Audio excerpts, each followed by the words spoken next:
ubushize igihe twari mu kiganiro hano, leta y'Amerika yamaze gufatira ibihano wa mujenerali bita Kabarebe wo mu Rwanda, yaje hano aratuganirira, ariko si no kutuganirira gusa, aduha n'ubutumwa yasabaga timu yo mu Bwongereza kugira ngo ibushyikirize abayobozi b'Ubwongereza. Mushimire kuri icyo kintu, kandi nshimire na timu yo mu Bwongereza bakoze ibyo bagombaga gukora kuri ubwo butumwa bwari bwateguwe na Dr. Himbara.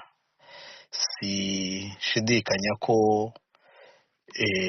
nabwo bwafashije mu kuba tugeze ahangaha.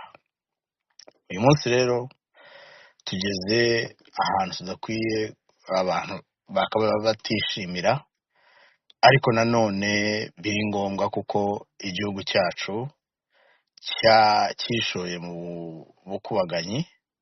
Ubukubaganyi twe nk'abanyarwanda tutashoboye guhagarika, ahubwo twakomeje kurebera n'amagingo aya ngaya.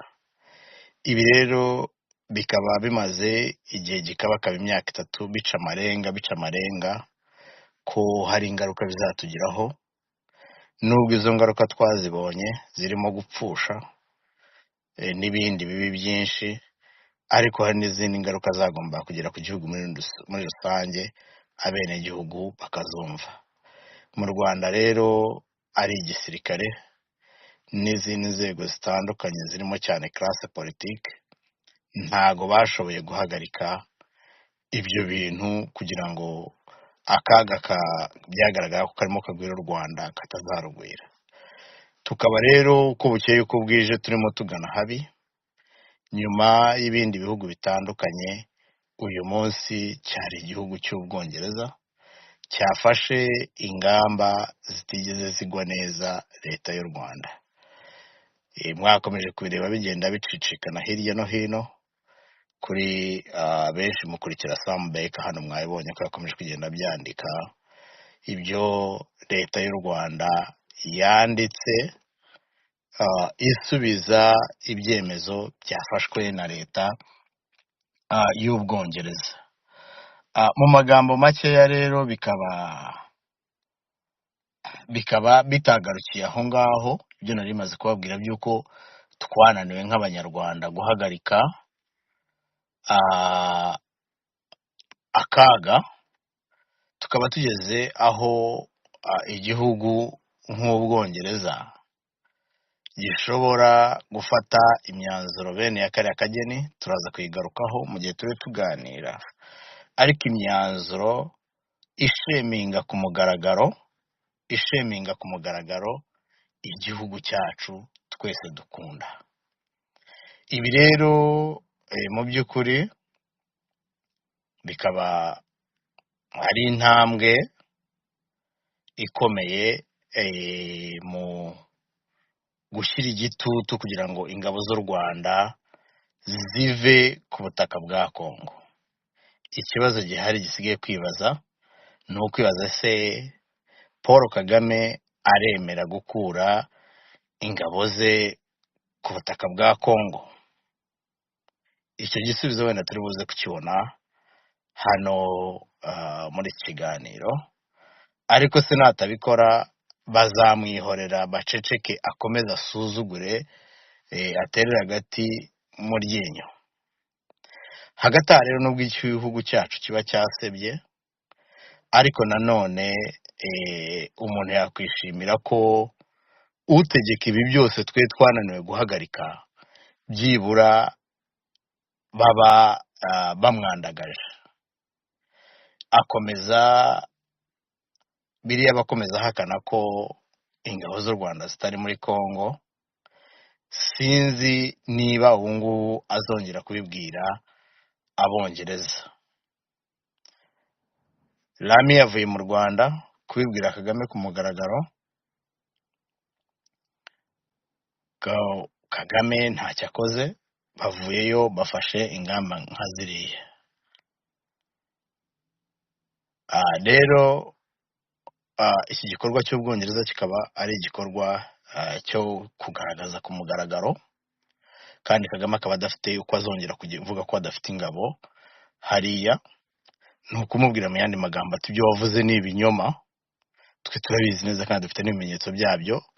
Ibyo twaganiraga mu buryo hagati yacu nawe, reka noneho tubishyire ku mugaragaro, tubibwire isi yose.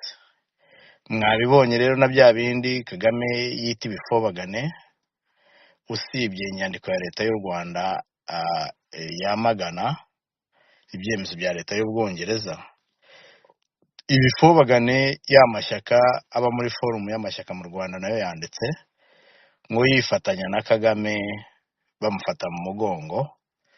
Ibibazo arimo ibyo bavuga nta bindi ni ukurota Perezida Felix Tshisekedi. Ndibwira ko muri ibi biganiro rero ikiganiro tugiye kugira, turi buze kugira umwanya uhagije wo kubisesengura. Ariko banze tubwire yabaciriye y'amacandwe byagenze bite bwabuvunderi. Amacandwe yashiriye ku Bubirigi ko Rwose yagezemo mu Bubirigi yabagezeho cyangwa dusobanurire please, hanyuma nyine sore kuba nkudaranje, ariko ni byiza yuko utubwira ko yatubwiye ko asigaje amacandwe byagenze bite, yakiriye cyangwa aya mabara ariko gukira amacandwe yaramushiranye ndagira ngo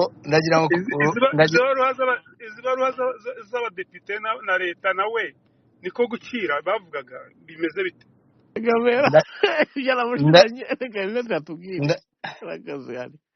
ndagira ngo munyemerere kugira ngo dufatanyirize kumva hamwe no kumva kimwe izi ngamba leta y'Ubwongereza yafashe nk'ijambo Uncle David Himbara atuyobore muri iki kiganiro, ko dushobore kugira imyumvire imwe iri ku rwego rumwe kuri izi ngamba. Uncle, karibu tuguhaye ijambo. Rusaga ntari navuga ijambo, ntari nafata ijambo. Abantu b'Ubwongereza ntibatubwira ibyo bakoze. Ari nguwo natubwire.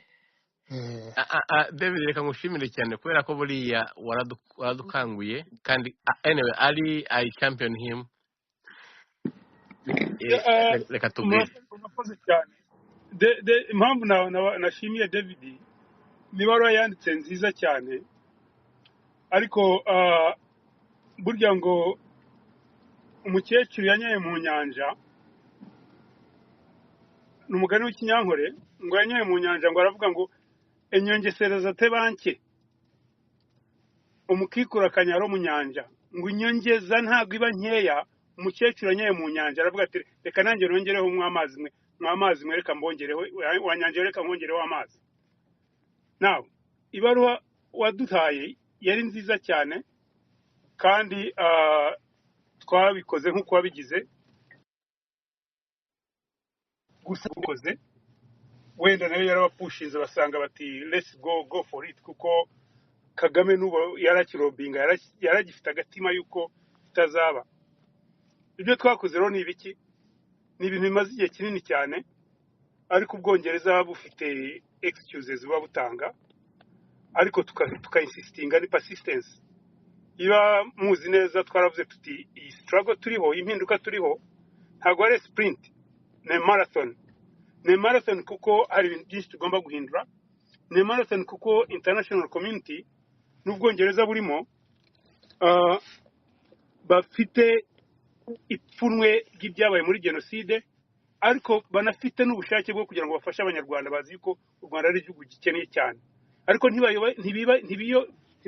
ntibayobewe amabi Kagame akora. So kubona rero bageze kuri break point byari ibintu bitwaye igihe kinini cyane, bigaragaza twanagize n'umugisha. Nje ndabivuga yuko ari twagize umugisha yuko conservative yavuyeho, yantuza ya deal, kuko ni nacyo ngomba kubashimira mwese. Yantuza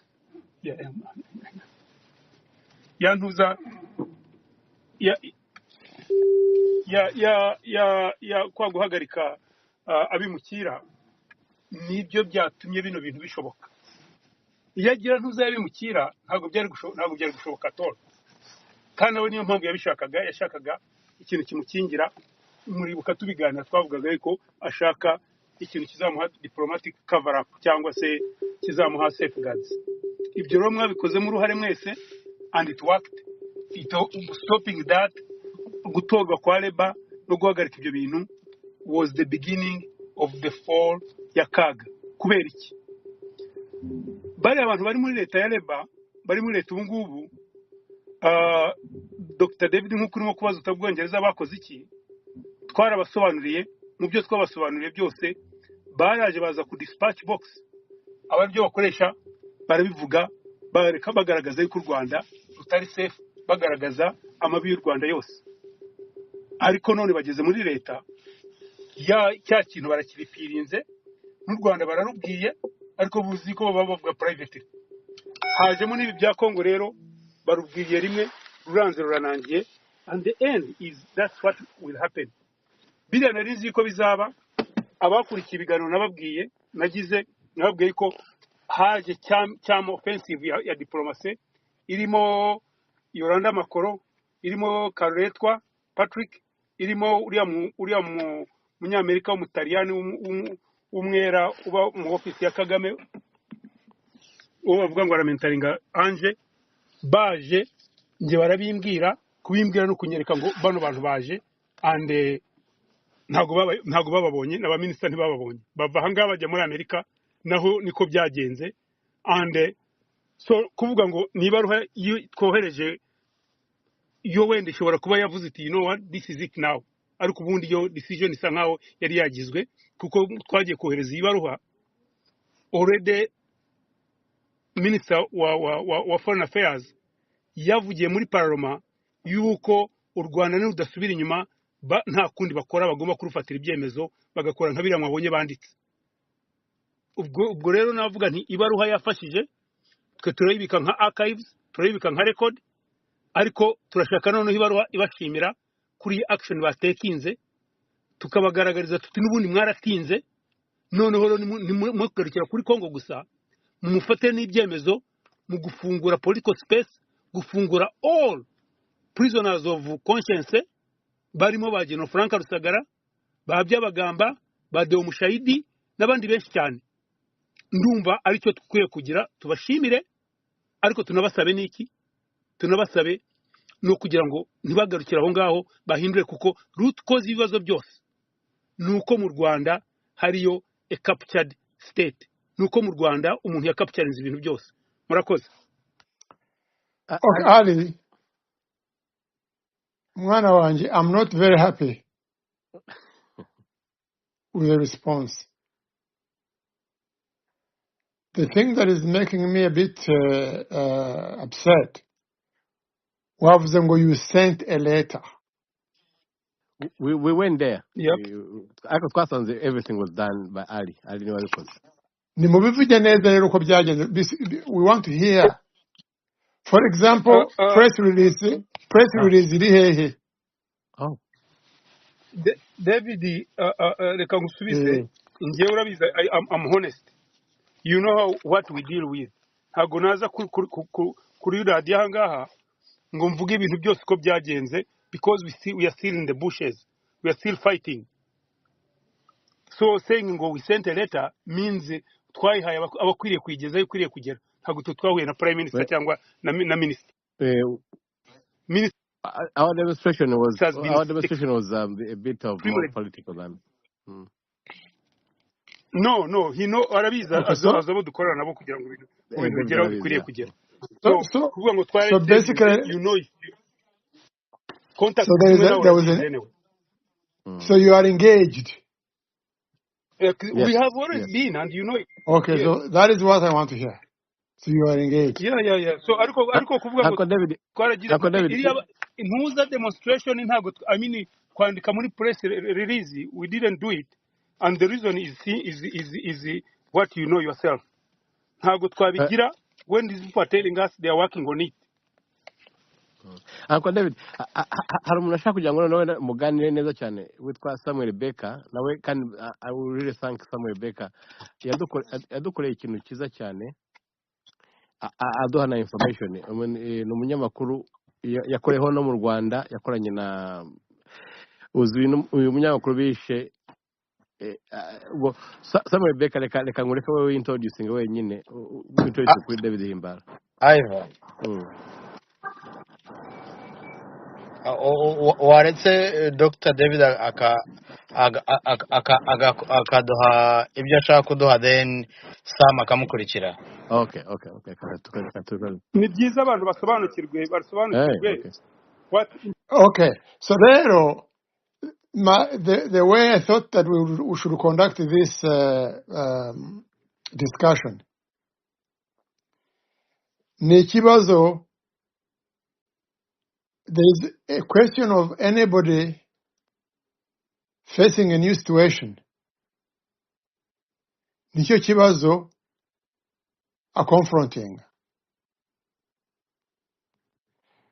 Ubundi your question iravuga iti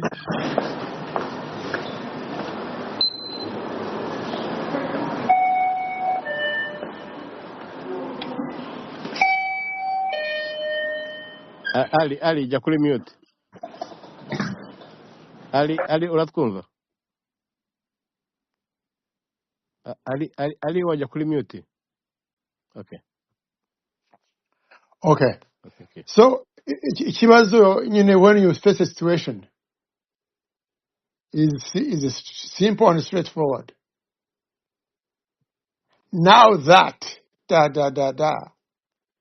then what? Now that then what? So in my view, now that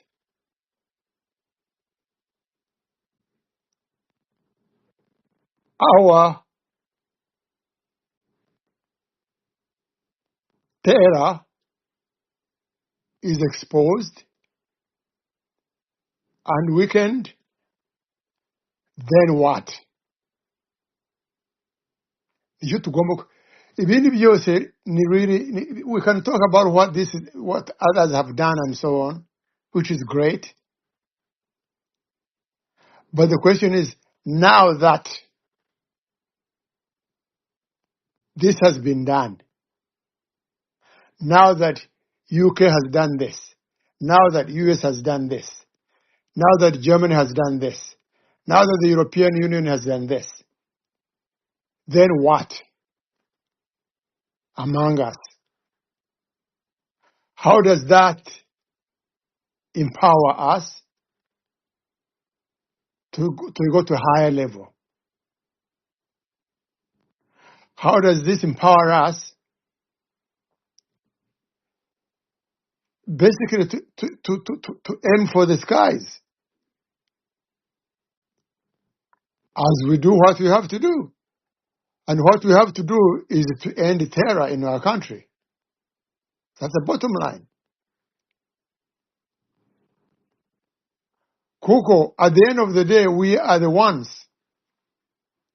who are fighting this man. So the question comes back to us. Okay? So now that all these powers have exposed him, what next? For one, what do we do as Rwandans? What do we do as the Rwandan community in the UK? What do we do as the Rwandan community in the US? What do we do with the people in Rwanda that are face to face with this terror? To me, that is the question. That is what we have to direct. The sanctions will not win and defeat our tyrant. All they can do is weaken him. And then what? I want to open the discussion on that one. No. Thank you, Uncle David. Okay, this discussion is open. Lekanache Reverend Benon hari warancitse icyo gihe reka akabazo nshaka kugira ngo baze. Ivan, waravuze ko Beka akurikira se? Okay, okay. So Becca, there's a discussion there. Okay, reka tubikore dutya. Becca kuko Becca n'umunyamakuru amaze igihe ibi byose abikurikira, reka numve we the take of this discussion ko agiye kudutwarira. So Becca, mikoro ni yawe. Okay, now thank you, Ivan, na Dr. David ndetse n'abandi. Ikibazo asorejeho ni nk'aho ari cyo kintu nashakaga kubaza also myself, kubera ko kiri very crucial in what next. And nk'uko abivuze, sanctions ziba understandable mu buryo bumwe. One thing dufite challenge nini nuko muri society yacu ordinary people, ordinary persons ntago understandinga icyo bivuze na implication zabyo, kandi itangazamakuru ryakabaye rigerageza kubisobanura mu buryo buri detailed, ntago riri open to do that, cyane cyane ko room ya debate ntago ihari. So people are being fed a lot of propaganda through mainstream media and social medias and through influencers bakoresha imbuga nkoranyambaga. So, but this have really serious implications ku muturage muto cyangwa ordinary person, and nk'uko Dr. yarabivuze, it weakens the dictatorship, but it does not remove dictatorship. So the bigger question nk'uko yarabivuze, it is what next, kubera ko ubu tuvugana ibintu bimwe bya strengthening cyangwa se ibihugu bya strengthening dictatorship ya Perezida Kagame ni nabyo biri ku dismantlinga, kandi which I think it is being done on purpose. So ni igihe kiri very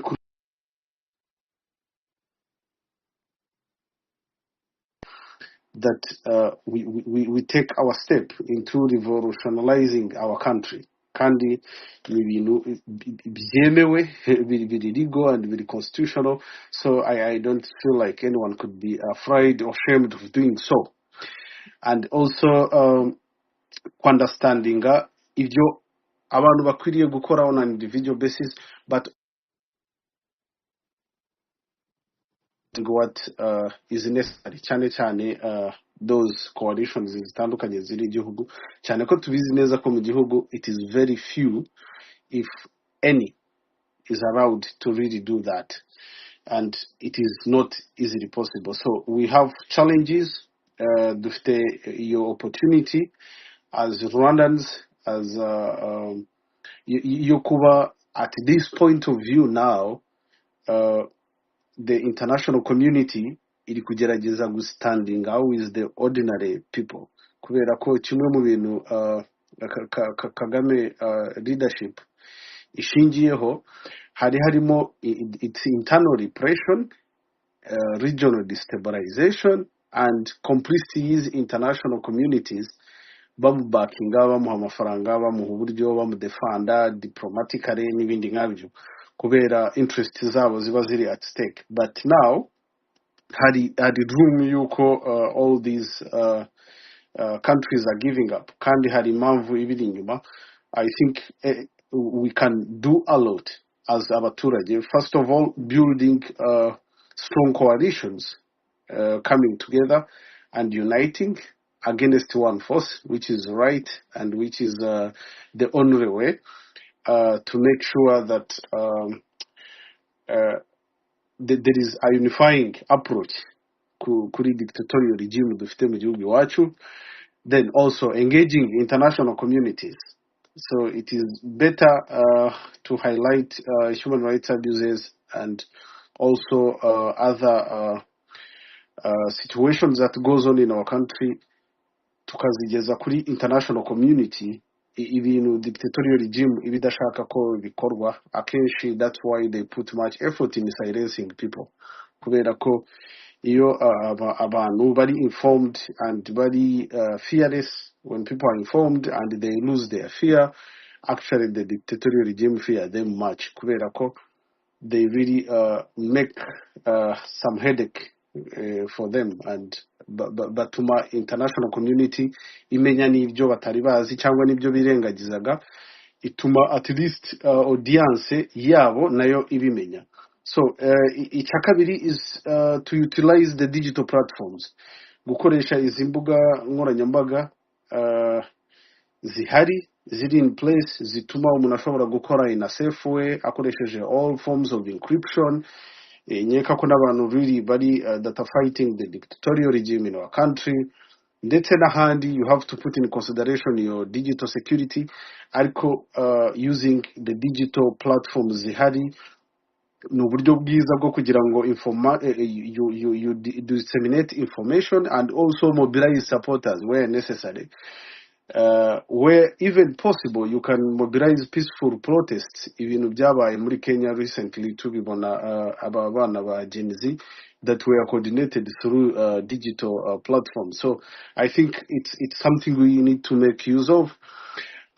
Also documenting the abuses, collecting and preserving evidence z'ibyo the government misconduct, the evidence of human rights abuses.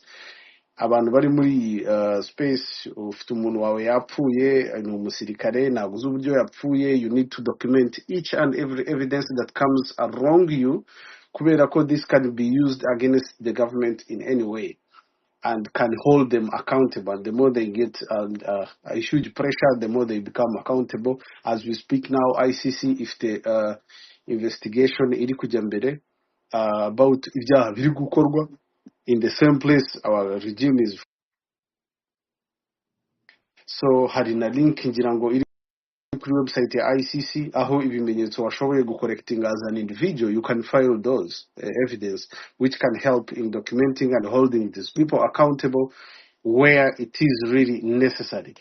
Lastly, is promoting the civic education, like educating citizens about their rights. Iki ni ikintu nkeka ko political parties including yours guys abarimo hano benshi I think need to put more effort on. Dufite ikibazo cyaho muri society zacu cyane cyane abanyarwanda bari nomo they don't understand their rights, ntabwo bazi itandukaniro ry'uburenganzira bwabo na favorite bagirira. They don't know the importance akamaro ko guparticipatinga muri democratic societies cyangwa se practices.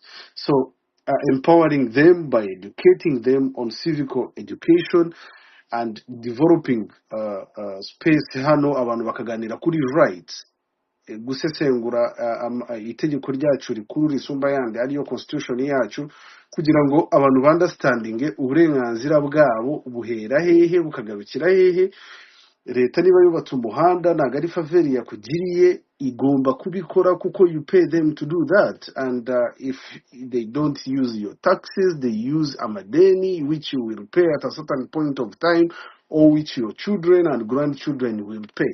So it's crucial that we really put much effort into, whereas we have ibyo turi kurwana nabyo what is going on, what the dictatorial regime is doing in our country, had personal challenges, they are attacking us yewe n'umutekano uri very at stake, like on a video basis. For that I'm talking on my personal experience, but again tugomba gushira ingufu cyane mu kugira ngo abandi banyarwanda bamenye uburenganzira bwabo, bamenye their rights, and this will help that just in case I'm eliminated throughout the way without kumuha uburenganzira bwo kubikora, but someone will be understanding azi neza uburenganzira bwanjye buhera bukagarukira aha and he will do what I'm doing. So that's help the community not only as we are here, but even in future your society is informed, it helps the society to fight for their own. I think that's what I think could be done moving forward. But ariko we need to keep up. We need to keep up and create awareness on what is going on in our country and make sure not only these regimes, of course, UK yafashe yasanctioniza u Rwanda mu buryo bumwe n'ubundi, ariko there are still cooperations between UK and the government of Rwanda. So we need to question them on that. They need to really hold Kagame accountable 100%. The EU, the same thing. Ejo basohoye statement. When you look at it, hari ibintu byinshi birengagije, but yes, it is as one step ahead, but at least we need to question them. We need to question them through the platforms we have, social media platforms, but we need also to write to them individually and from organization point of view. And we question them to hold Kagame accountable. As I land my mic, I would like to really inform Rwandans that there is a big and huge difference between Kagame and Kagame regime from Rwanda. Rwanda is a country ikomoka ku basekuruza bacu, ni igihugu tuzasiga kandi twanasanze, ariko regime ya Perezida Kagame, it is doing worse to our country. I speak very firmly about this because I have investigated and documented these crimes, right? Abana b'abanyarwanda barazira ubusa, barazira bad politics. There is a need to hold this government accountable. It is right, it is a constitutional right to do this. So everyone, I'm okay. I can respond to any question, but everyone who is in this space, at least take yourself to educate yourself about your own rights. Uburenganzira bwawe, freedom of expression, freedom of press, freedom of conscience, freedom, uburenganzira wemererwa n'itegeko nshinga, at least urebe ko leta yawe rwose ubwubahiriza. Then we need to stand up. Leta yacu ntabwo ikwiriye kutuzamuriraho imisoro uko ibishatse. We need to question them on these taxes. We need to question them why they are doing it, because it affects us in one way. So ni ibintu bibiri, iyo ubonye igihugu bakizamuriyeho imisoro abantu niba complaining, it is just two things. Either these people are rich, they can pay the taxes, or they are ignorant, they don't know what it means. And they are poor, they don't care because they don't pay taxes. So those are the only issues around it. But we are seeing it in our society, and people take it as normal. I think we need to go beyond that and push this government. And it is high time ko bikorwa n'abantu b'urubyiruko, myaka 20, 20 n'ingahe. Iyi myaka turimo, we need to hold our government accountable. It's our right. Abasaza tube tubareke babe barwana n'ibyo bariho. Let us hold this government accountable from 20s to 30s. We can, because it have happened in Kenya, it have happened in other countries. Youth are taking over the law in their countries and making their countries right. It is really a privilege to live in a democratic society. Umuntu wenyine utaraba muri democratic society niwe udashobora kumva uburemere bw'ibibazo duhura nabyo umunsi ku wundi, aho perezida abyuka akajyana ingabo mu ntambara, nta muntu yasabye uruhushya, agakoresha budget y'igihugu, nta muntu yabisabiye uruhushya, parliament iticaye ngo ibyapuruvinge, hanyuma byatangira ku backfiringa akagaruka ngo parliament iri kumubakinga. Like aba members of parliament who have to mu mutwe hazima, like how can you say, okay, we are passing these resolutions and whatever, but mbere yuko mujya yubundi ntindi wababwiye kujyayo? Who approved that? How can the cabinet sit abantu 24 bagafatira abantu miliyoni na icyemezo cyo kujyana abasirikare mu ntambara nk'iriya ishobora gutuma igihugu kiba sanctioned by all the western powers, so everyone is lying apart from Kagame and his goons? That's not right. That's not right. It's manipulation. Take your time and think for your own self, and also read from multiple sources for you to have a clear mind. Thank you. Thank you so much, my brother Samuel Baker. Really, wa mugani mu Kinyarwanda muravuga gute? Uncle David, is there anything that you can inspire us? Abasaza, Uncle David. Okay. Who was it? Who just spoke before? Samuel Baker. He used to be a journalist in Rwanda. Oh, somewhere. Oh, I see him there. Oh, okay. Yeah, Samuel made some good points, very good points. Yerekana in a tripod ikintu gifite amaguru atatu. 3 legs. Icyambere nyine, what do we do in the countries we're in? And the magic word is to organize and lobby and be heard and influence. This is it's very easy to do in these countries where we live. Really engaging, even making personal friendships. I remember at the time back, there was even one time when we spoke about us really knowing even our MPs or in those, for the U.S. Our representatives or senators. Kuko, they are our servants. Also, we need to reflect on how to influence and be heard using the democratic instruments. Who are some of this?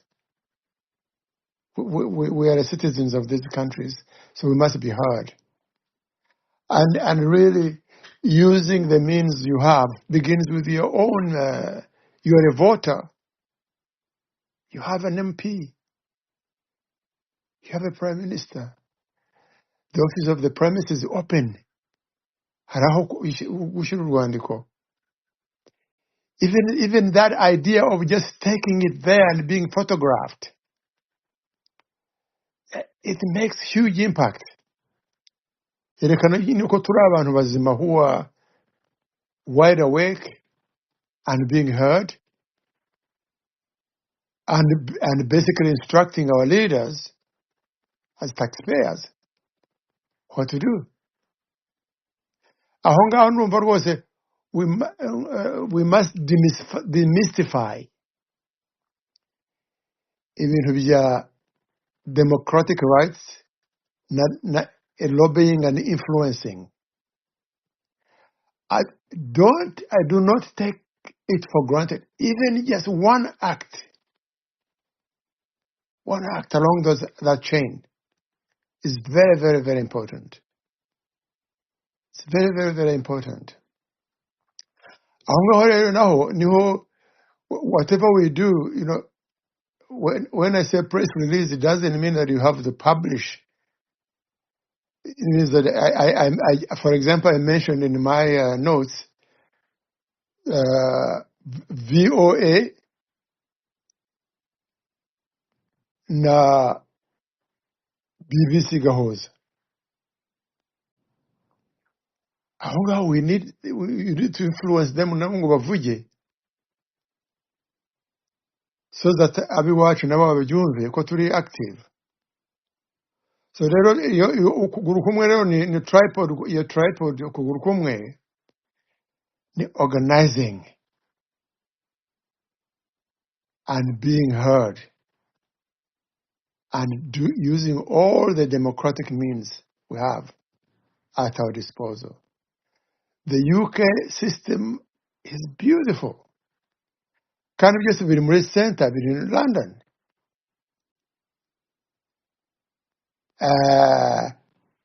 How many of you have ever gone and addressed a parliamentary committee, for example?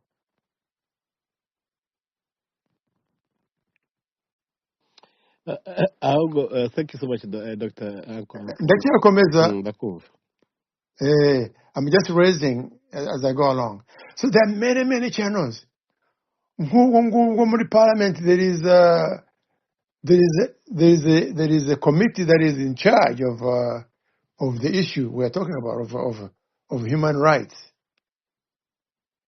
So the whole thing is wide open. Can't just be just in the central London there.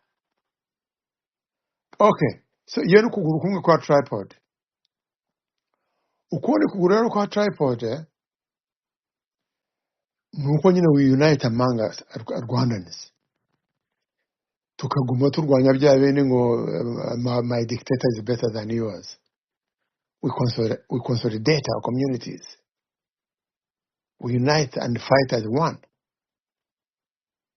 Absolutely. There are parties which we must strengthen, but also remember you can have umbrella organizations, community organizations that allow you to do more, that allow you to act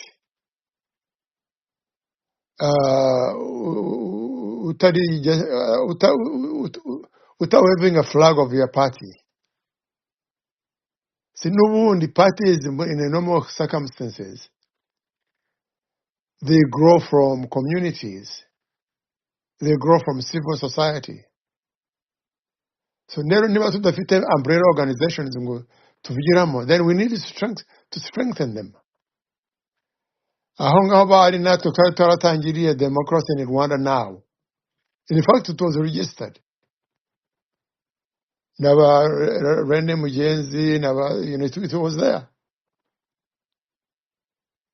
Those are umbrellas that are very, very important. Ninaho, when you speak to Parliament or when you speak to Prime Minister, ugiye kwa Prime Minister as a member of a Rwandan political party, it won't wash.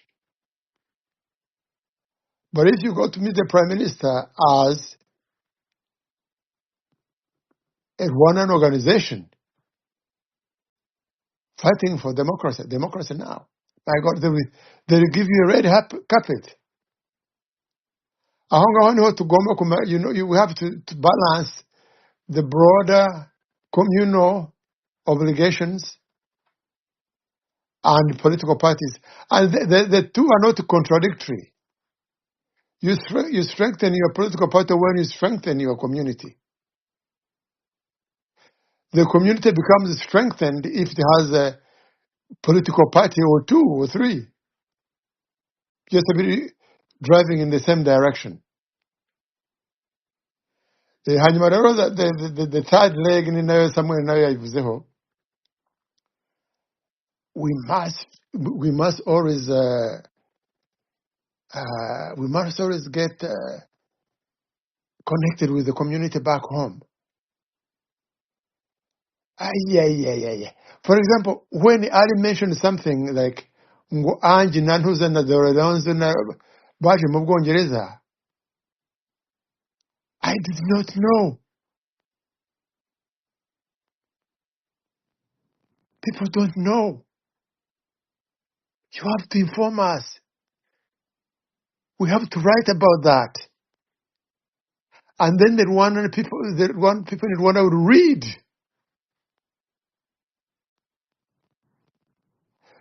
Really, any information you have, don't take it for granted that people know. That we know. That's the first time I've heard of that. So the tribe was there n'amaguru atatu. Our struggle n'amaguru atatu. Of course, igomba influencing ibintu biri mu Rwanda. No kubwira abanyarwanda ko we are fighting for them.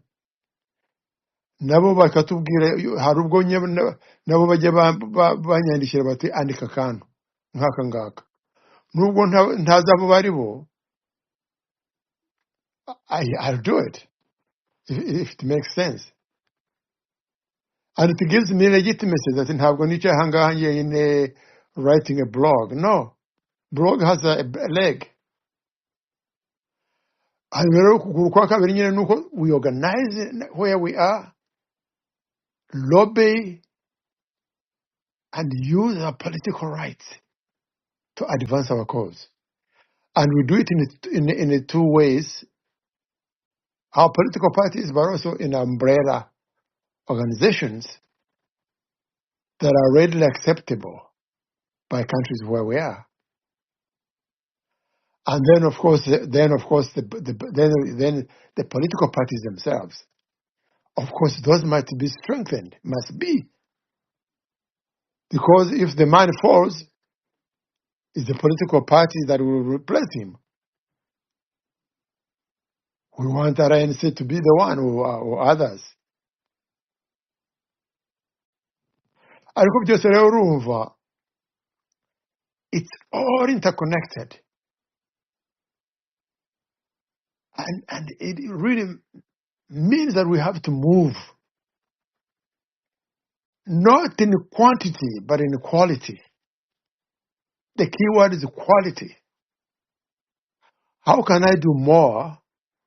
Because we're workers and we have to survive. How can I do more? No, in fact, how can I do less and achieve more in the society where we are?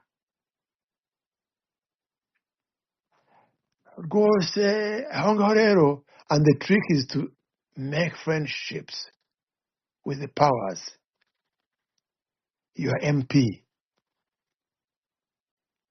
a committee, office of the Prime Minister. Buriya mbese reka nkubaze. Muri office ya Prime Minister, reka mbahe ikizame. Buriya muri office ya Prime Minister, who is the easiest one to get to at a drop of a hat? Or if it's here, the US, who is easy to get to in the office of the president? Here is normally the Home Secretary. Oh yeah. Ibyo bigiye hejuru cyane. I'm talking about MP. I'm talking about no office, Prime Minister's office. The local MP. Wapi wana? Ali atugiye mbere ari nadusubiriza icyo kintu. No, as the spokesperson nawe bashaka kumenya ibyo avuga amuha to feedback. Who is the spokesperson of the UK British Prime Minister? Who is the spokesperson of the office? Do you know? No, you don't. Spokesperson has you can even organize lunch. N'abashaka abashaka nabo ibyatamika shebuja. Rero is the same chain. Muri Dr. Narindi kuvuga Mike ifunze yitwa Dev. Okay, so uramuzi. Yeah. I have met him before. Dave Ramri. Who is speaking? Who is speaking here? Samuel Baker. Baker. Yes. Samuel. Arakumva. Karame. Dero. Run away with that. That is your man. That is our man.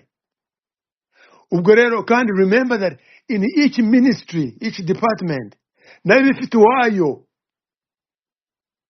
spokesperson wayo. All these are young guys, the youngsters that you can have lunch with and feed.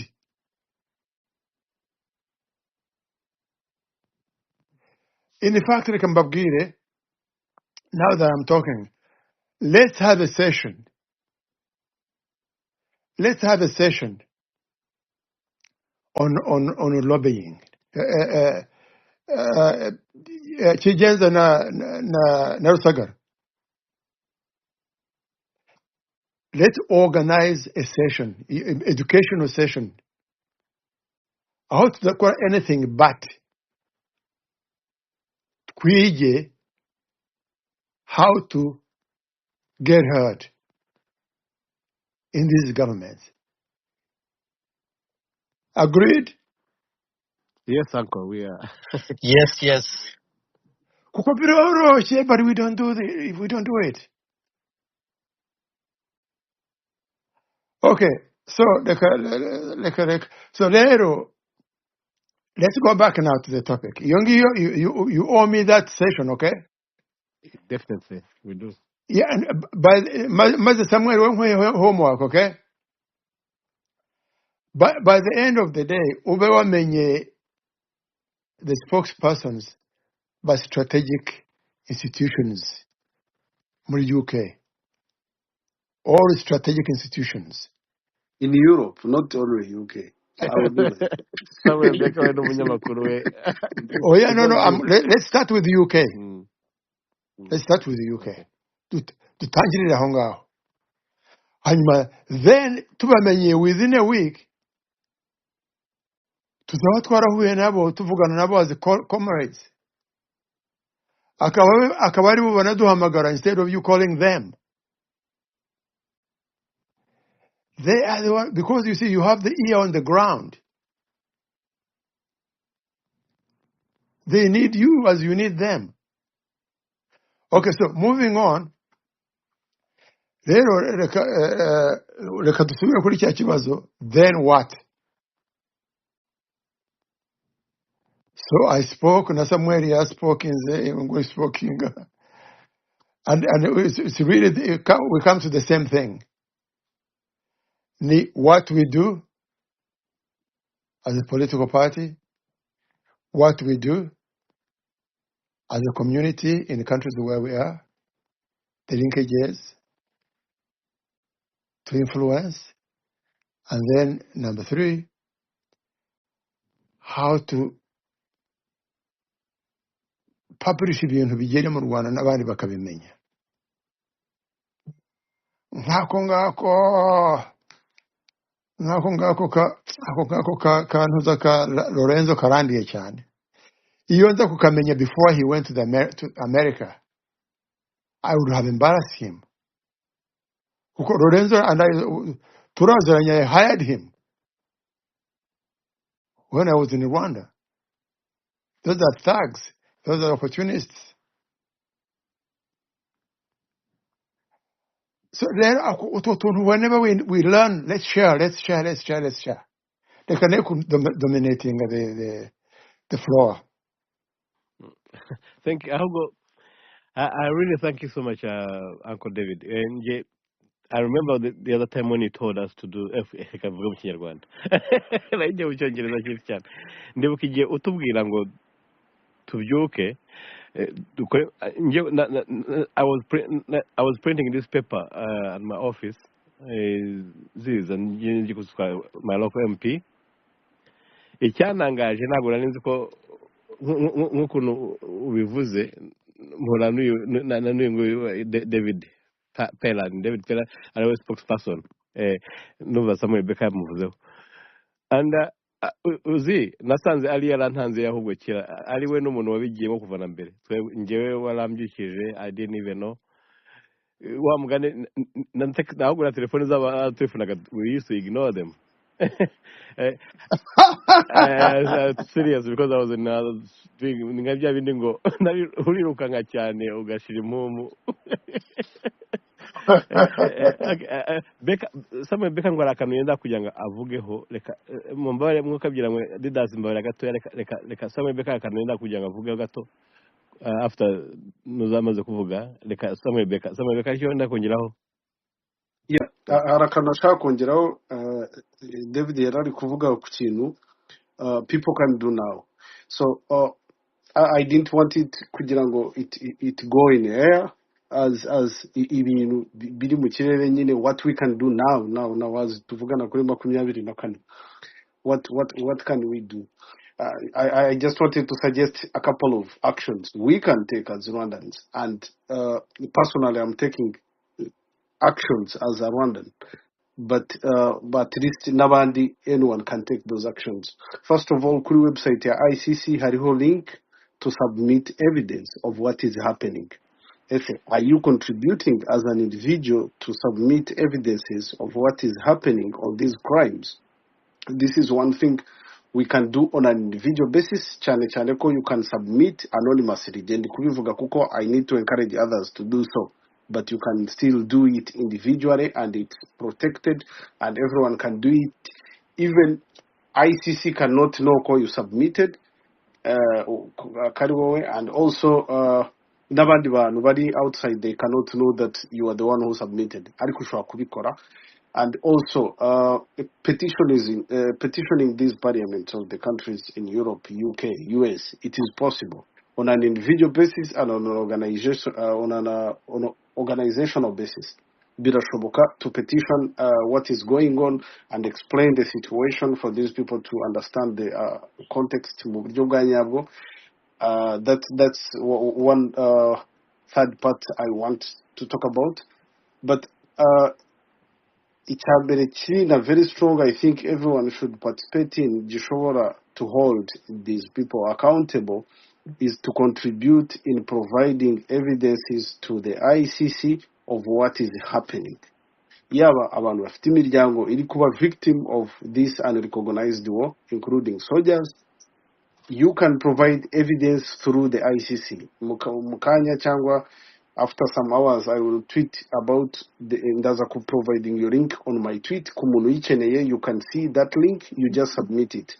As a party namwe, you can also write a statement, include what you see as evidence or from all your sources, and submit it, because izo data zose ziragenda zikagera muri prosecution's office ya ICC. Ku bantu batazi how it works, then the ICC extract izo data zose ikazanaliza, igakuramo ibimenyetso bishobora kuba used as evidence in court, and these are the evidence bashira in one bracket and possess them to the court. Then court ikazishingiraho ishobora kuvuga okay, aba bantu hari ibimenyetso bituma bakekwa byanyabyo ku buryo bashobora kuba indicted bakaza kwisobanura on these crimes. So we have these evidences all along online is trending.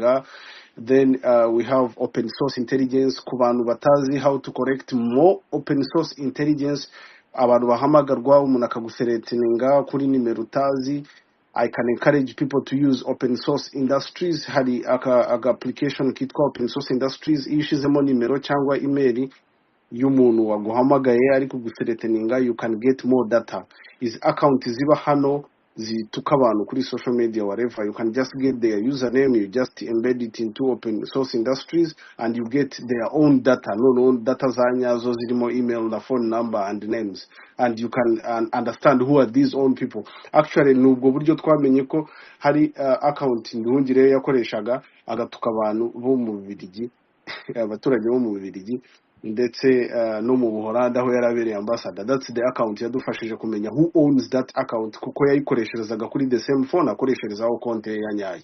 So it brings all that data, so it is always easy to correct all those data, ukazishira in one bracket, zose zikaba submitted kuri ICC. They can't be used na information imwe iba noya when it comes to investigation. Burya ushobora gutanga information yawe noya, ngatanga iyanjye noya, n'undi agatanga iye noya, hanyuma when they don't meet, then it comes out from something ishobora kuba used in the court. So we all need to participate to make sure that people are held accountable respectively of their crimes they have committed in this crime. Muri Rwanda Classified du publishinga twamenshonize Kabarebe n'uruhare rwe muri mu ntambara za Congo, yewe kari we coordinating intambara, kari na ufite idea y'intambara ya Congo yose, and people trust whatever we did and felt like it's okay. But recently US government sanctioned him for the same thing. So it's easy and understandable to correct everything. N'abantu badutuka hano kuri social media batukana bakora ibiki, ibyo bintu byose bifite akamaro kanini cyane, kubera ko mu rukiko bi justifying silencing of dissidents and government's position on this, so it justifies it mu rukiko.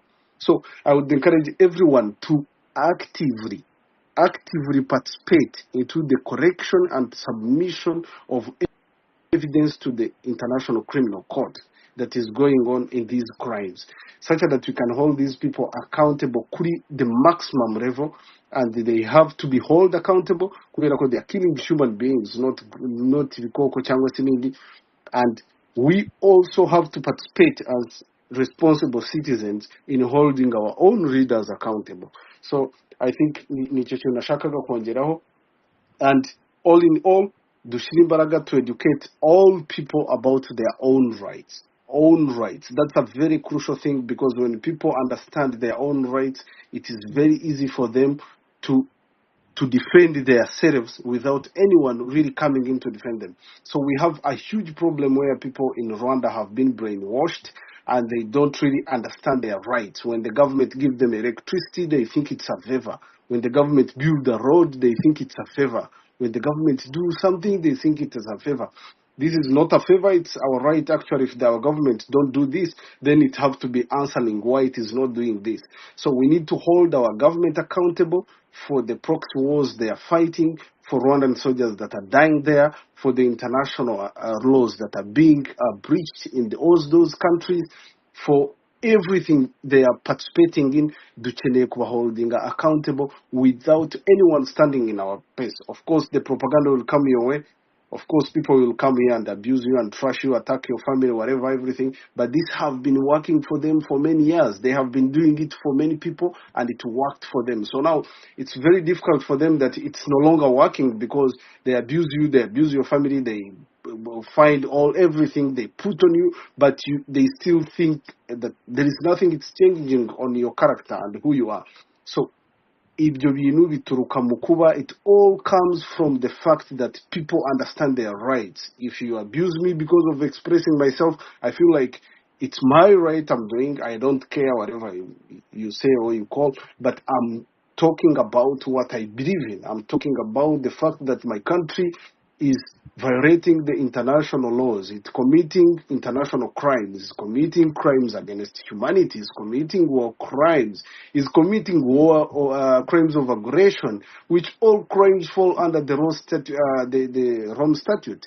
So we as Rwandans need to take the first step to hold these guys accountable, because if we don't do this, whatever the international community is doing is weakening the dictatorship in our country, but not removing the dictatorship in our country. So we need to reach a step of now standing and taking the advantage of the fact that the international community have decided to weaken the dictatorship they built themselves.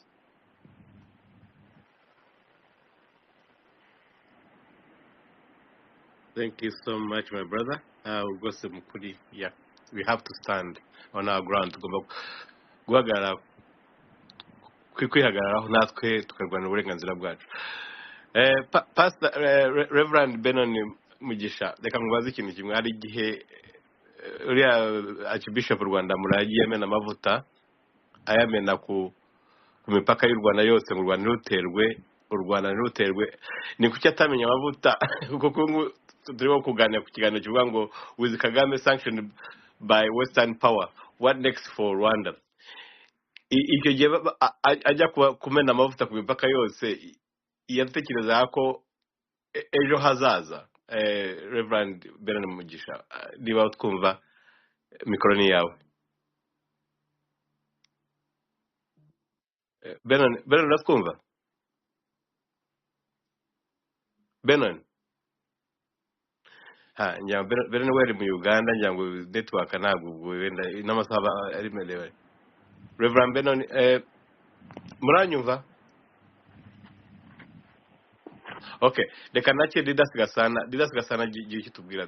Reverend Benon njya ngo byamunaniye, ngira ngo yasabye ijambo, ariko Didas Gasana ijambo ryawe.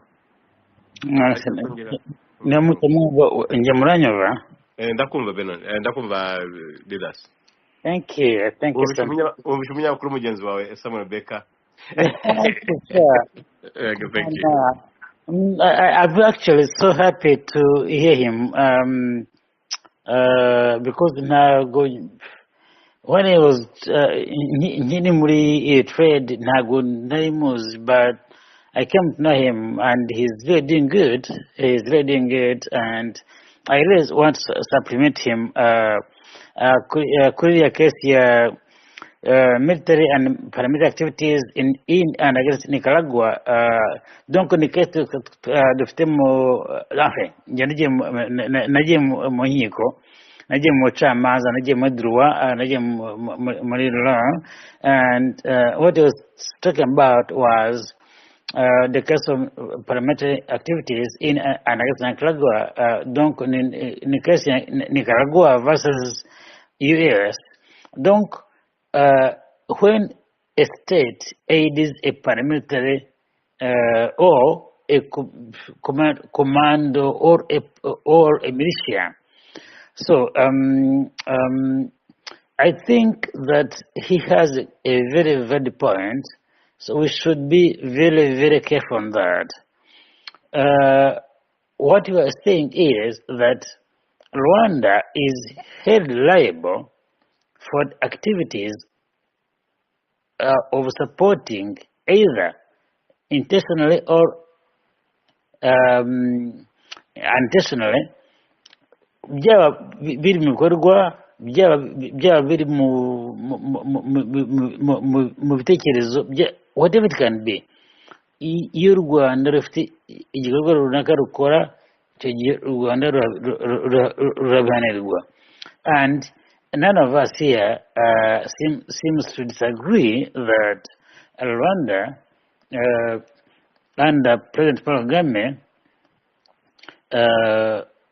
ifasha M23 to do what it's doing. But then, my question now is anger. I have heard you speaking, and I've heard my young brother Samuel Baker speaking, and I've heard my elder brother David Himba speaking. I'm not going to be shy, but I'm sorry I came late.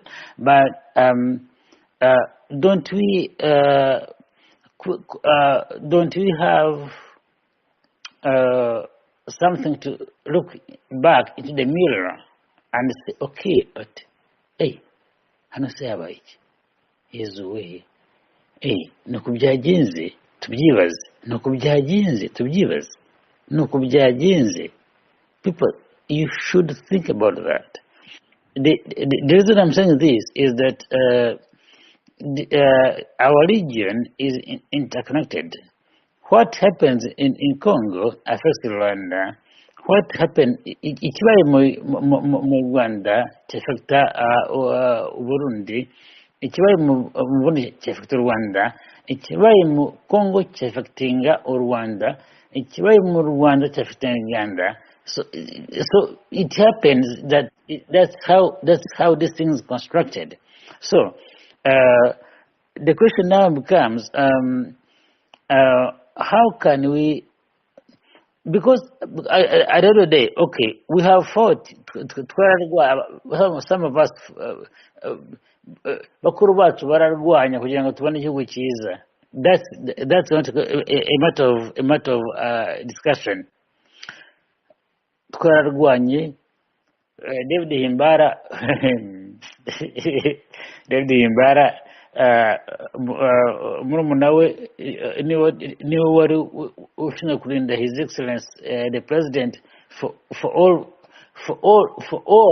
the time was in struggle up to when Himbara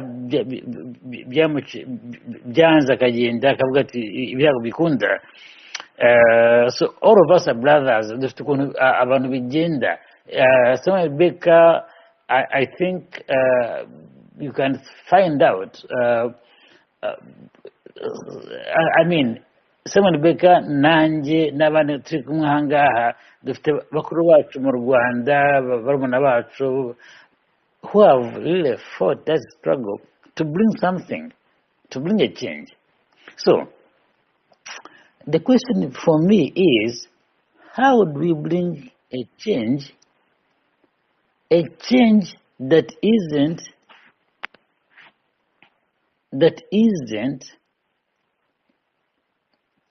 what we have seen before? In 1986, a certain president said that we are bringing a fundamental change in Uganda. That was a certain president. But up to now, we see how things are done in Uganda. Some to Rwanda. Burundi too. Some okay.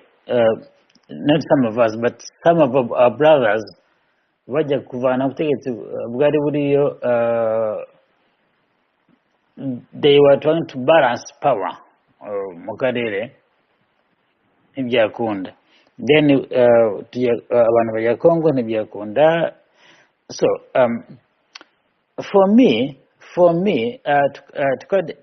cut a long story short, I want us to mutangire mutekereze eske really mureke nyumva.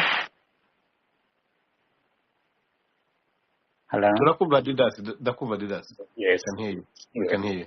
Yes. Okay, that's good. Ngiye kurangiza my comments. Nakuwa nari mu telefone viho. I want you to think. And the good thing is here, ndabona hari abantu bakomeye cyane b'abanyapolitiki bakomeye cyane ba Ali Abdulkarim, ngira ngo nabonye ahari, nabonye Ntuza na David Himbara. Now these are very big people, and ngiye ikintu mbasaba ni kimwe: mwicare hamwe twicare hamwe tuganire. What country turashaka igihugu kimeze gute? Which country do we want? Turashaka igihugu kimeze gute? And when you go there, when you go there, umetinga umuntu akubwira ngo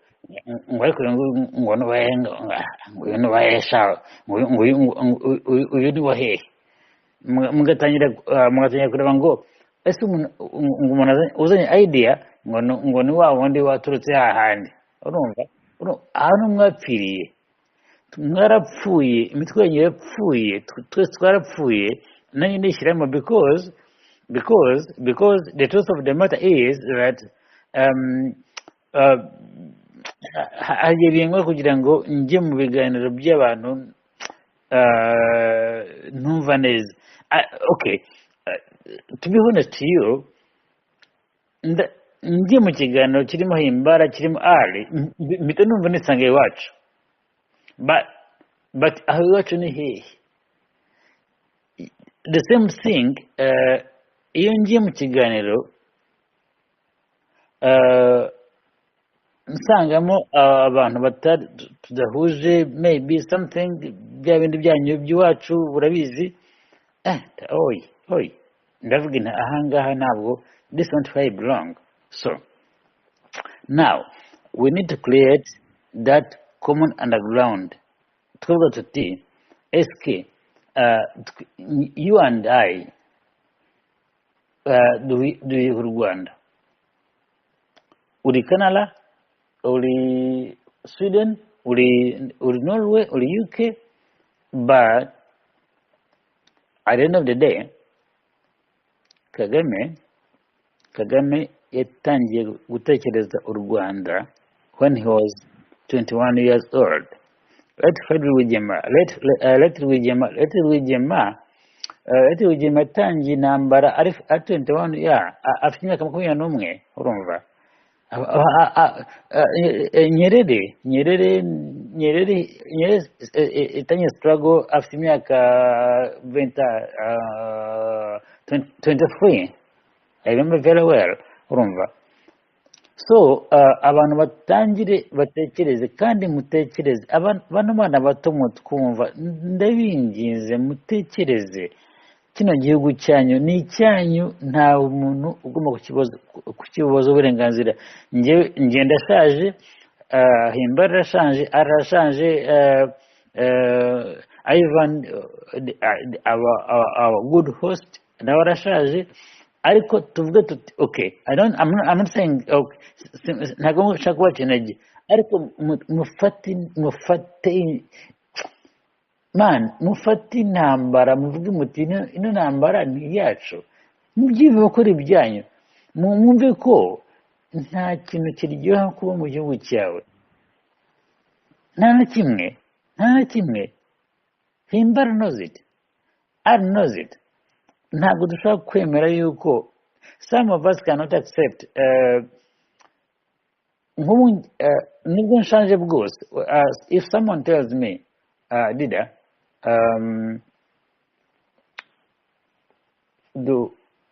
hari ukuntu gahunda zimeze, dufate tugiye guhangana mu buryo n'ubu ngubu, kabisa nagenda nubwo nshaje bwose, abanyarwanda babyumve gutyo, muri hanze mubyumve gutyo. Let's have that spirit. You kumva ko you owe that country a responsibility. Mu Kinyarwanda baravuga ngo how do you call it? Niba igihugu ukita umubyeyi wawe,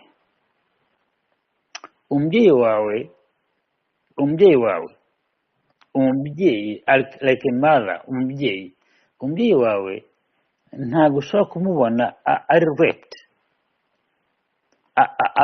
bamurepinga. Njyewe ndamutse mbonye someone raping my mother, izina ry'Imana nahata agatwe, nakwica. Ntabwo mvuze kwica in a sense, ariko nakurwanya pe ku buryo nkubuze kurepinga my mother. So our homeland, our country is being raped, but raping every day and night to be there. And we should stand up and say, no, Mr. President, you cannot rape our mother to be real. No. So duhaguruke tubirwanye. And how do you do that? Nimuzabishobora. Brother David talked about synergies. Absolutely, synergies are very important, very, very important. But we have to have some action. Tugomba gukora ibikorwa. Some of us who have lived in exile, we had Rwanda Refugees Welfare Foundation. Bakamabiriza, tukaza za Rwafu. Yeah, Rwanda Refugees Welfare Foundation, of course you know that. Now David Sonegivara, Nyedwa Shongerezi, of course, no. Urumva uriya mutipe w'iwanyu, uriya perezida wanyu we Shongerezi, birangaza ko ajya Toro. Yeah, that's true. That's true. But that Rwanda Refugees Welfare Foundation ntacyo yakoze. It was until 1987 when these guys bavuze bati okay, now this can't work, let's do this. Noneho bari transforming bayita RPF. That was in 1997. Niko byagenze. Hari twari dufite group ya Rimuri, dufite group ya Tanzania, dufite group Rimuri was in Kenya. Hani nyine iyo na Jen Hongoli haza Wateremara haza this guy actually wasn't even in the picture. Noneho baza kumenya yuko bafite abana babo in the struggle. So few barababwira ati mukore gahunda, abantu baraza bakora gahunda nyine uko byagenze nuko byagenze nyine. Murabizi ukuntu how people came and captured power nuko tumeze ubu ngubu. So the message is reka twishakemo, let's tuve muri Twitter, tuve muri space, let's go on the ground and work.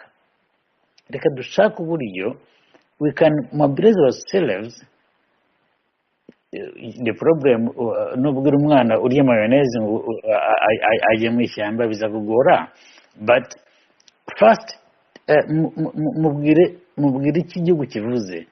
Tell him what a country means. Tell him what a country means. Some of us are here. I'm doing law here. I've got my own chamber, but David Himbara is teaching at the university, and maybe the rest of us who are here on this space, they earn good money, but ntacyo bikumarira when you don't have a country. Let's first understand what a country means. So n'izingi magambo, I want to say this. Ndabinginze reka dufate a liaison office. The host of this program afata amatelefoni yacu adushyire hamwe, noneho tuvuge tuti okay, what can we do? Noneho tubivane muri space, because this an open space. I'm very sure bene wacu babyumva byumvuga ngaha because you not screen. So let this person who is holding this space adufate amatelefoni yacu, all of us who are here, noneho dutangire discussion there ziri encrypted, so ziri third public, and when you want to come gutanga ibitekerezo bitandukanye ku ma interviews, of course all of us do that, but aho kugira gutanga ibitekerezo uko byagenda Adidas wafata umunota umwe ugasoza tukihuta, abantu benshi bashaka kuvuga umunota umwe. I think who is that? That was Metero Sagareko, yeah. Katugane ku musozo. Nari numvise narishe ko novaga mutandukanye amajwi. Yeah. Okay, ngiye kusoza na mvuge nti actually I was going to my conclusion by saying that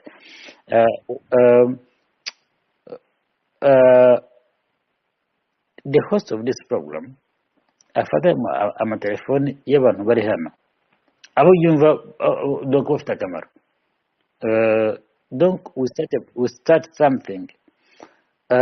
Intambara yavanyeho, intambara ya Museveni yakorewe mu nzu, donc babise ubukwe. It was a wedding. It was a wedding. Urumva, intambara yo kuvanaho sekuture yakorewe mu kabari. Intambara yo kuvanaho urakoze cyane urakoze cyane, umunota wawe urashize. ndacyafite amasegonda 17 asikusetsa. Noneho rero ndabinginze, you try to find a place where you can pull these forces together, and then we can do something. Thank you so much. Urakoze cyane Didas Gasana. Nawe ni Metero Didas Gasana. Thank you so much, my brother. Reverend Benon, uratwumva? Benon Mugisha ntabwo njya ngo yasabye ijambo kuva kare ariko byanze. Okay, reka ndabumva Benon, buriya ndaguha ijambo mbere ya Gasana no gusaba arukunore wagiye. Okay, ari cyo none nakubaza. Yes. Kukubaza cyane wowe niyo mpamvu nashaka kuncika. Niba wibuka mbere Pastor Rwanda muragiye amena amavuta ku mipaka y'u Rwanda, mu Rwanda nuzaterwe, amena agiye ku mipaka yose, ahantu hari umupaka Reverend Bishop cyase Rwanda mura.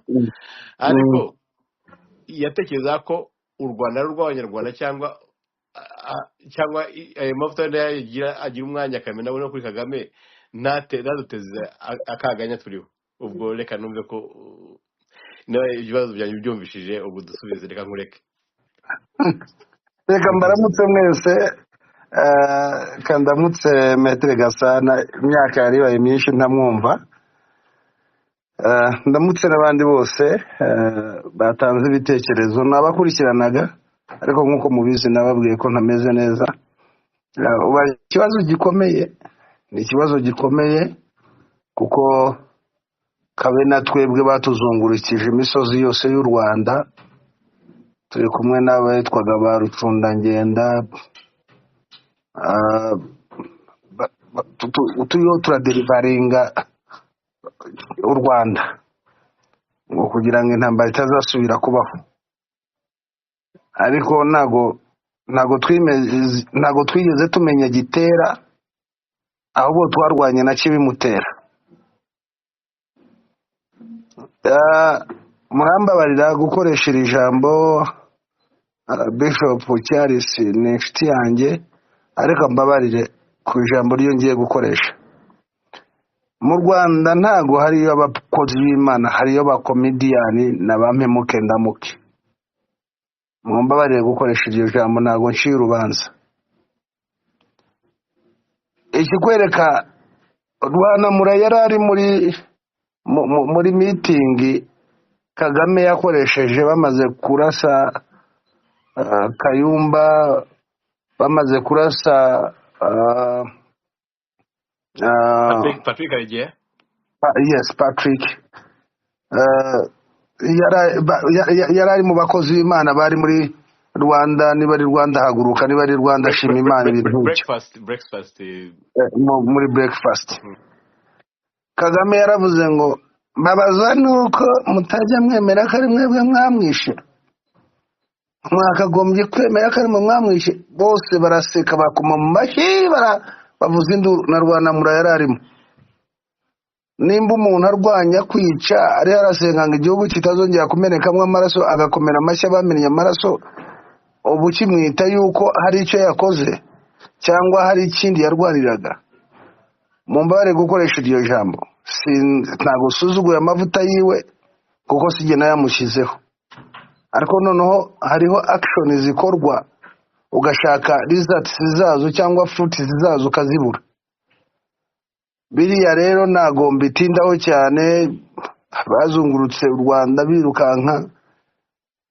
Yenda mitene nibuka kuri iri jambo Kagame yavuze ko u Rwanda rutera rudaterwa. Ejo bundi nabonye ku Gisenyi bateye, yafashe Paul Rusesabagina avuga yuko yateye muri Nyungwe akica abantu kandi yarabwiye abantu ko u Rwanda rutera rudaterwa. Ibiri mu Rwanda byo ni comedy, abyita ko ari comedy ya buri munsi ku manywa na nijoro. Abantu bose ibyo bavuze byinshi ndabishyigikira. Ndangirize nanjye kuko ntago mfite byinshi byo kuvuga, ndangirize kuri aya magambo ya Mzee Gasana yavuze ati tuve kuri Twitter, tuve kuri Facebook, tuve kuri YouTube, habeho ibikorwa. Benshi muzi umugani w'Abanyarwanda uvuga ngo agari awamuge garumenyama. Ntabwo guhurira kuri space, guhurira kuri tukabigisha kuko ni inama, kenshi ni inama tubagira, ni inama kubabwira ngo ntimukore ibingibi mukora si byiza na biriya mukora si byiza, ariko mu gihe hatazabaho reaction babwije ukuri ko tugikomeza kugosorera mu rucaca cyangwa tuvomera mu rutete. Ndashyigikira rero umuntu uvuga ati abantu bahure baganire bashaka icyakorwa. In fact every opposition ziri hano muri East Africa zirareactinga bikazana government kumenya ngo abantu barahari. nta maraso amenetse, nta muntu bakomerekeje, ariko bakerekana ko bahari. Kwerekanira ko duhari kuri Twitter rero no kuri Facebook no kuri YouTube, ntabwo mbishyigikiye 100%. Jewe kenshi bakunze kumbaza ngese ibigambo vugira Uganda na Ruganzu nyirango bakunze kubivuga. Nabwiye abantu ntabwo kubaho kumishwi ari muheza gaca, ariko kandi ibyo dukora ni umuhamagaro kubera agahinda n'ubuhamya cyangwa n'ibyo twabonye bitagomba gukomeza nk'uko nguko, kubera ko nk'uyu munsi mwitegereza abana b'Abanyarwanda bariho barapfa uko bangana, yenda benshi muri za Europe cyangwa muri za hehe, ariko murabona amafoto. Ariko noneho twebwe buri munsi abantu barenga 20, 30, 40 baza mu Uganda, bagenda Tanzania, bagenda niyo batazi, bagenda Kenya, bagucaho bakubwira ati mvuye i Rwanda, family yanjye yose yaburiwe irengero, mvuye i Rwanda bari bamfunze kandi banziza yuko numvise ngo basaze numva YouTube, mvuye i Rwanda kubera ko nanze kujya kurwana. I think if we will have a conversation in English, it will be really better for us. Just a polite request. Reverend, komeza iyi nguyu ni umuntu uze, ntabwo sinzi impamvu. Komereza ngo Reverend. So kugira ngo rero ibyo bintu byose bihagarare, birasaba imbaraga ziri physical, zitari invisible, zigaragara zigashyirwa mu gihugu, abantu bagahagarara n'abarengana, bikava mu biganiro, bikava mu magambo, kuko biragaragara yuko abantu babwiwe batumva. Ibintu byose byabayeho, muribuka induru twavugije, intambara ziri hagati y'u Rwanda na Uganda, Rwanda rwarafunze imipaka 3 years, turavuza induru, tugira amahirwe tubona hari bigabanutseho, bibaye bikira aho ngaho gatoya, nguwo afatanye n'u Burundi, tuvugije induru ho byaranze. Turamubwira ati kuva 1996 abana b'Abanyarwanda bapfira muri Kongo ntago ari igihugu cyabo, uragura indege ariko n'umuturage inzara irabishira bamaze. Ati njyewe ndengera bacitse ku icumu, imidugudu babubakiye muri 1998 bayubakiwe n'imiryango mpuzamahanga yose yabaguyeho. Arangije ati genda atanga inkagira inka mu Nyarwanda, twabivumbuye yuko amafaranga yaguragamo zira nka taraye nta nubwo ari igihugu, yavaga Belgium, ni budget yatangwaga n'Ububirigi mu kuza gushyigikira ubuhinzi n'ubworozi mu Rwanda.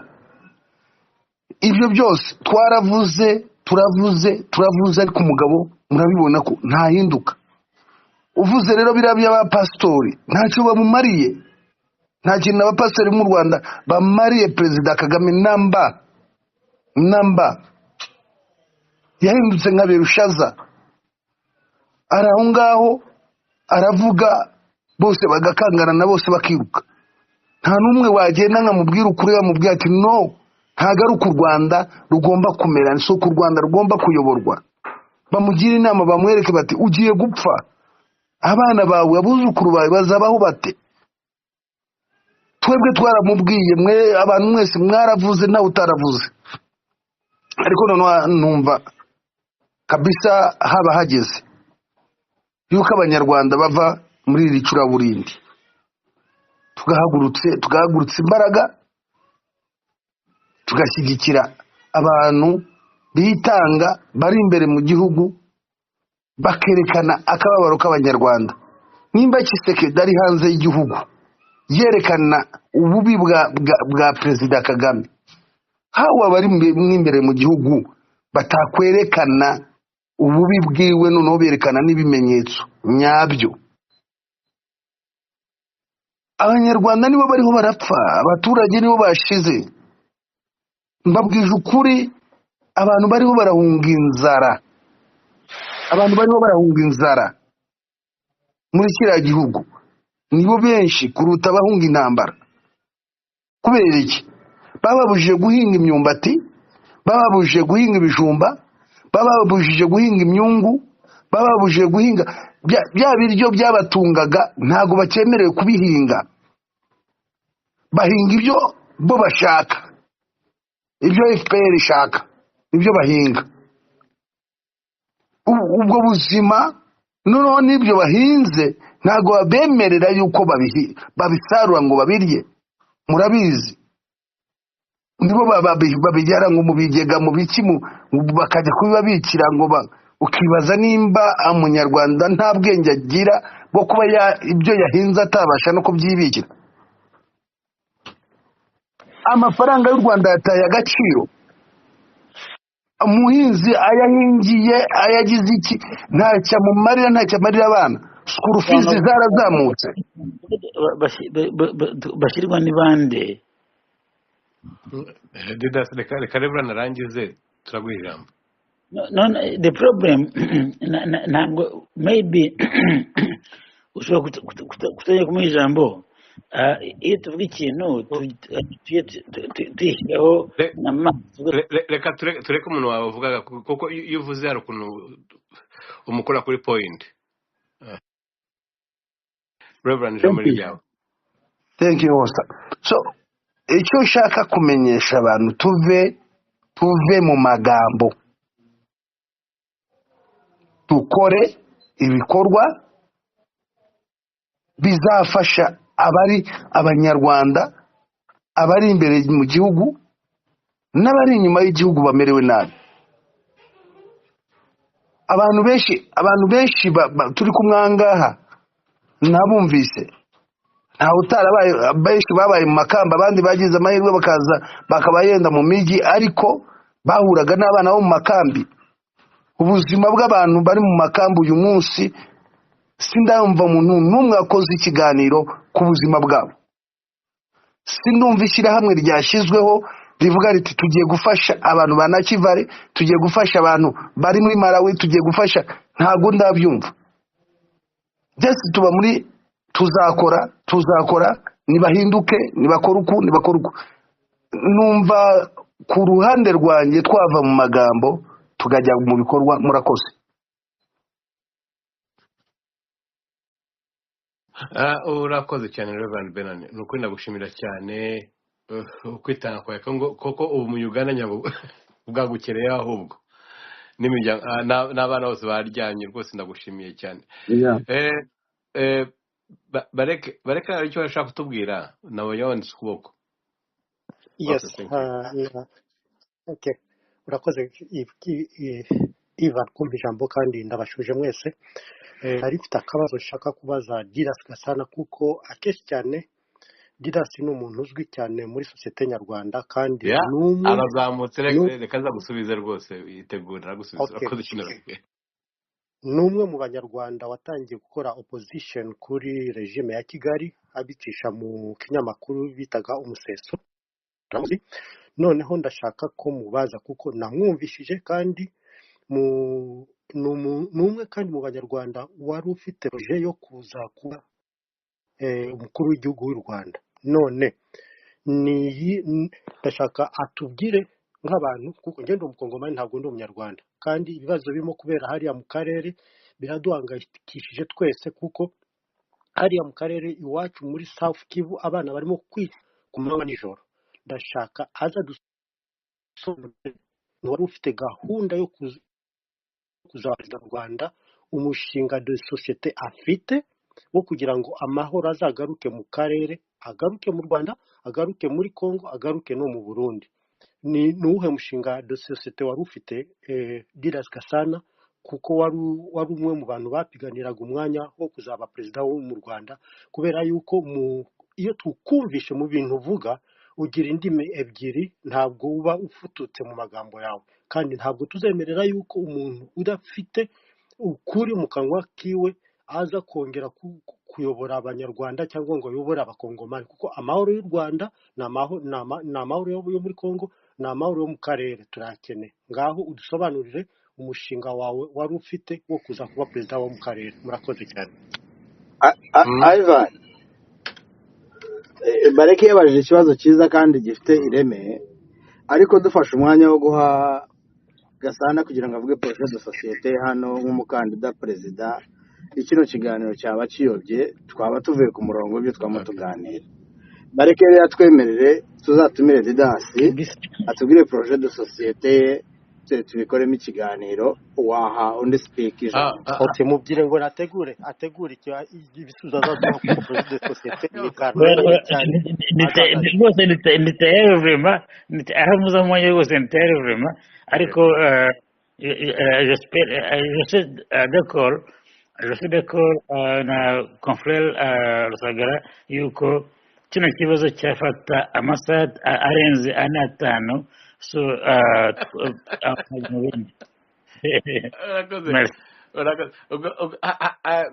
ari nyanga hari umuntu witwa ngo ni mu butayu uwo mu butayu ijambo ryari ari rwose tubabare niwe ukurikiraho mu butayu uratwumva mu butayu okay mu butayu nyango nagatwumva ariko yasabye ijambo kandi ndamutse nuko okay David Himbara amagambo yumvishe wayumvishe nawe David Himbara okay David Himbara nawe nagatwumva okay reka noneho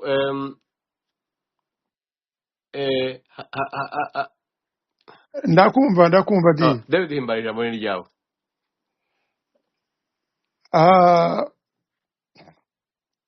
ni muduhe orientation kuko hajemo haje confusion y'amagambo ariko ubwo icyabaye abanyamakuru benshi bajemwo hagize Didasi Gasana n'umunyamakuru tugira Samuel Becker of course na Reverend Benoni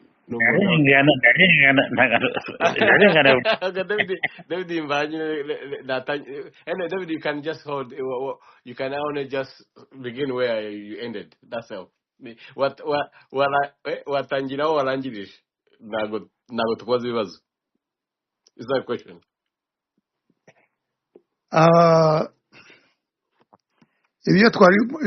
ibyo twavugaga the conversation was really about with Kagame sanctioned by Western power, what next for Rwanda? That was the question. Yes, and then it became what we can do where we are. Because you see, the regime will not collapse tomorrow. We wish, but it won't happen. So what do we do now to accelerate? Not only to accelerate the collapse, but also to organize ourselves. Iyo twariho know what to do where we are now. Badidasi rero bazanye about what to do to capture power. I think that is it's a deeper question that requires time.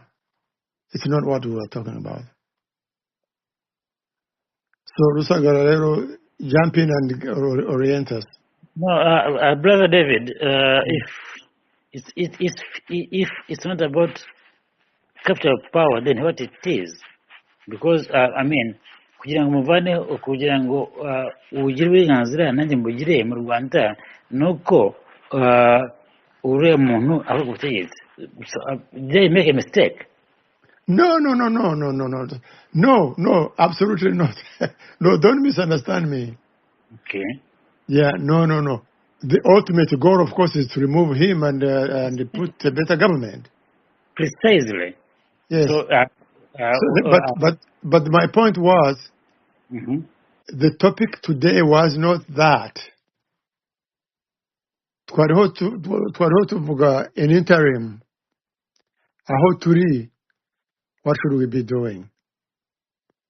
Niho twavugaga rero byo lobbying, ibintu bya going closer to the powers that be, to influence, to deepen the sanctions. You know, that was the topic of today. But it does not ignore in any way the bigger question, the ultimate question. Aho ngaho nyine niho, as the gentleman from Uganda said, that's when you will share your own vision, because you have agali abamwe garume nyama. aho ngaho rero niho you will share your own vision, because you have Akiregera, n'omusajja akiregera. a vision of leading Rwanda. But so really, yes, aho ngaho we'll get to that. But the topic today wasn't about that.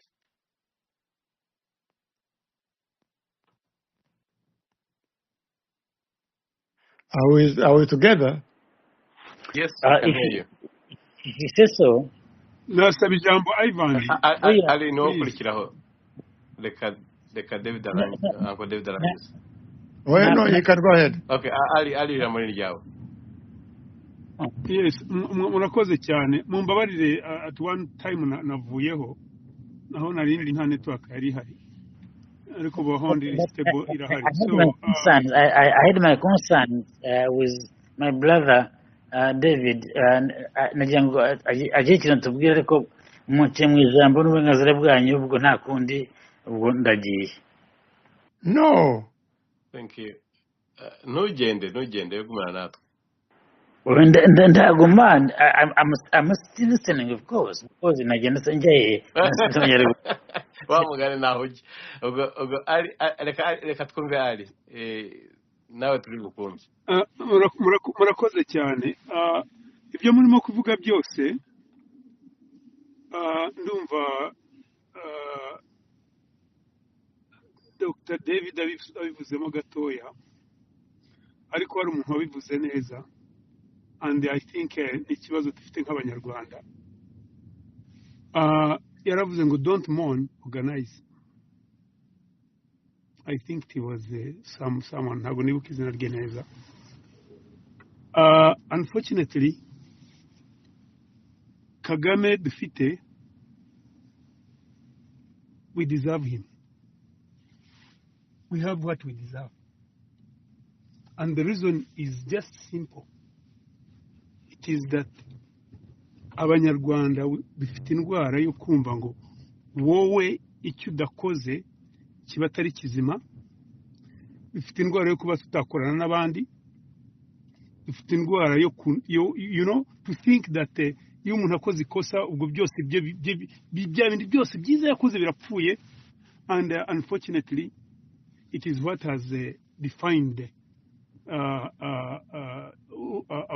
abanyarwanda turiho ubu ngubu, and that's the challenge we live with and we grapple with.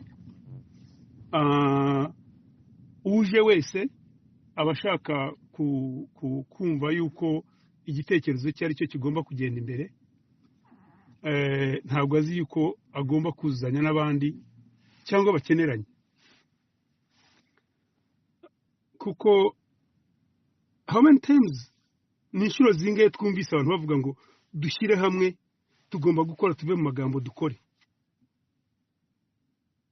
Ariko si wakora uri alone soldier, wakora utarimo organize na bagenzi bawe. Everybody arakora, buri muntu uri aha ngaha ndizera yuko hari uburyo akora mu buryo bwashoboye.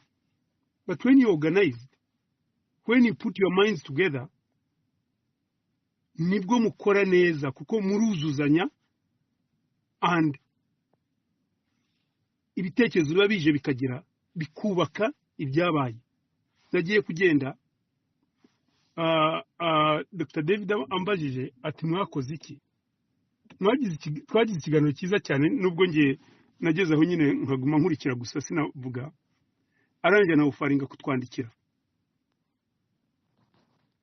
nkuko yabikoraga na kera mwumvise igihe namusubizaga nambwiraga nti you know it, you know what we do, bamwe urabazi abandi wenda ntabazi kuko tugenda tubona abantu bashya.